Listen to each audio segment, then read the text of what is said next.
السلام عليكم ورحمة الله تعالى وبركاته. سو dhawaada khayarta qiimaha qadarinta lan madad baa joogtiinba oo laakiin Shaafici Kurite sidoo kale YouTube channel ka daawanayso waa Shaafici Kurite fadlan dayta markuu horeysay soo dhow subscribe na saar si aad mid noqoto asxaabta halka hore joogtay channelkan aad rukumato aad mahadsantihiin waxaan in kara galnaa sidoo kale adag bariyahan dambe hawada ayuu ka maqnaa arrimo jiro iyo cilado jiro dartood laakiin ugu dambeyntii back ayaa ka dhacdo hal loo soo laabasho maanta waxaan rabnaa waxaan wadnaa hees uu qaaday Maslax Mideey marka heestaas ayaan rabaa inaan hordhac yar kaga tuso kadibna ujeedkiisa loo qaaday waxyaalahaas aan kaga faaloodo marka soo wada dhawaada insha Allah aad mahadsantiin kaliya marka nala daawado bal heesta. The time we should rise for the glory of Jerusalem. Jerusalem is the time we should rise for the glory of Jerusalem. Is the time we should rise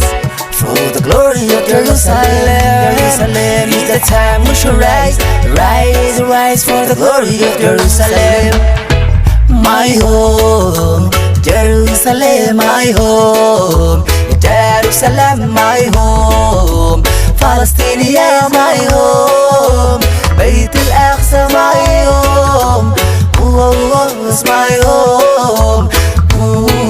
My home. Jerusalem, my home.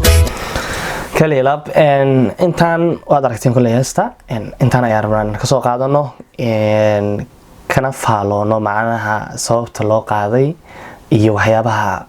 heestan ay ka hadlayso inta badan sida wada ognahaba wadamada islaamku oo wadamada adduunka lagu yahay xagga mucaaradka si diinta islaamka ay mar walbo loo kala asfafiyo oo hawada looga bixiyo waxa jiro in ay ka dhaxdooda la isku adeegsado wadamada islaamka colaad badan iyo waxyaalo laga dhex sameeyo laakiin wadan walbo islaam ah wuu og yahay wadanka kale oo islaamka ay walaalkiis ah marka waxa jirto in dhaxdooda ay ka shaqeeyaan wadamo kale oo adiga cadow ku ah islaamka kala shaqeyn iyo kala geyn ay meeshaas ku sameeyaan si ay uga faa'iideystaan wadamada islaamka iyo dadka isjecel wadamada islaamka ah taasna waxaan dhigi karnaa waa wax loo baahan yahay in maantay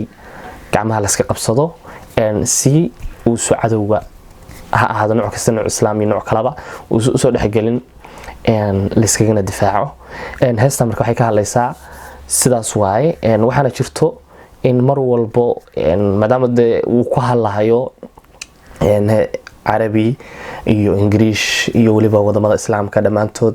calaamadoodana uu soo qaatay si uu dareensiyo macnaha inay yihiin waxaan wax maantay loogu talagalay wadan walba islaama wadanka soo islaama oo arka maanta videogan ama heestan dhageysto waayo luqado badan uu ku heesaya wuxuu dareemayaa in macnaha qof kasto oo macnaha damiir iyo fikirkiisa u shaqeynayo in macnaha ay jiraan cadow ka faa'iideysanaya islaamka ma sha Allah heestan waxa jiro wadamada uu qaaday qaar kamid ah ayaa hataa YouTuber ayaa ka falceliyay oo hataa reaction ka bixiyay ma sha Allah marka waxaan dhigi karnaa Maslax Mideey shaqo wanaagsan ayaad wadaa halkaas kaga sii wad waxaan filayaa intaan iyo ka badan inaad gaari doonti